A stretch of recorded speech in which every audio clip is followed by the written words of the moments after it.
બટેકાની તમે અલગ અલગ રેસીપી તો ટ્રાય કરતા જ હોય છે.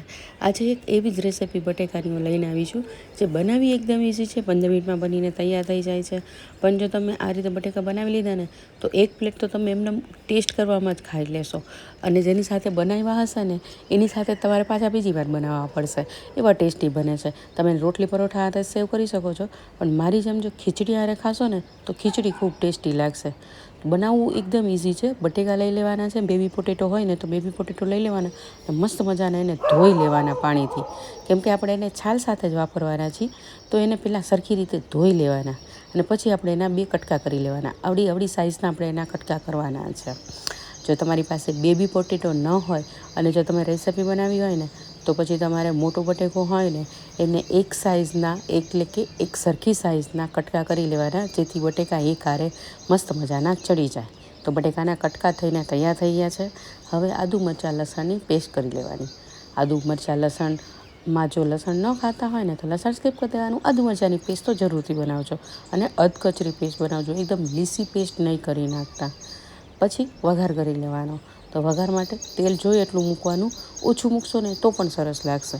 પછી એમાં જીરું જ ઉમેરવાનું અને સીધું તરત જ આપણે જીરું ફૂટી જાય ને એટલે આદુ મરચાં લસણની પેસ્ટ ઉમેરી દેવાની અને એને સાતળી લેવાની.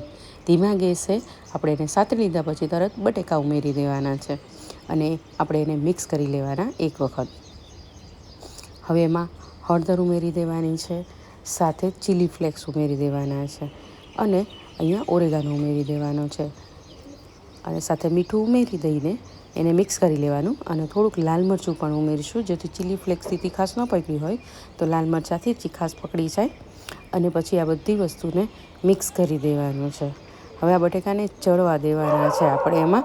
તો આપણે એમાં થોડુંક પાણી ઉમેરી દઈશું, 3 થી 4 ચમચી જેટલું, જેથી બટેકા સરસ ચડી શકે. આપણે રસો નથી કરવાના, બટેકા ચડી જાય ને એટલું જ આપણે એમાં પાણી ઉમેરવાનું છે અને મસાલો આપણા બળી ન જાય ને એટલે પાણી ઉમેરી દેવાનું.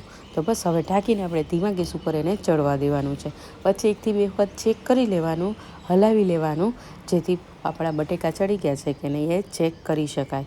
10 થી 12 મિનિટમાં આરામથી બટેકા ચડીને તૈયાર થઈ જાય છે. તમે જોઈ શકો છો 2 કટકા થઈ ગયા છે એટલે કે આપણા બટેકા ચડીને તૈયાર થઈ ગયા છે.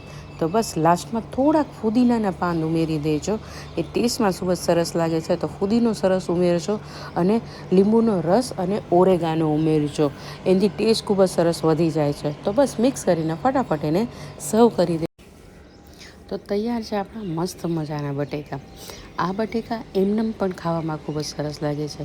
તો ક્યારેક કંઈ પણ બનાવવાની ઈચ્છા ન થતી હોય ને ખાવું હોય ને તો આ રીતે તમે બટેકા લઈને બનાવી શકો છો. ઇવન તમને એકલા બટેકા ન ખાવા હોય ને તમને થોડાક શાકભાજી પણ તમે ઉમેરીને બનાવી શકો છો. અને તમે જો ખીચડી સાથે એને સર્વ કરશો ને તો એવી મજા આવી જશે ને, તમને ખીચડી ખાવાની ખૂબ જ મજા આવી જશે. તો ચોક્કસથી ઘરે ટ્રાય કરજો અને મને કમેન્ટ કરીને કહેજો કે રેસીપી કેવી લાગી.